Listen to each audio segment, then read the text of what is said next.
Вы когда-нибудь чувствовали, что в вашей жизни начинается новый сезон?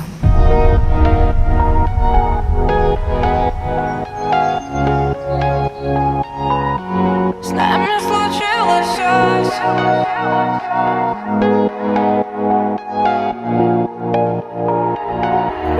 в стареньких колонках из такси.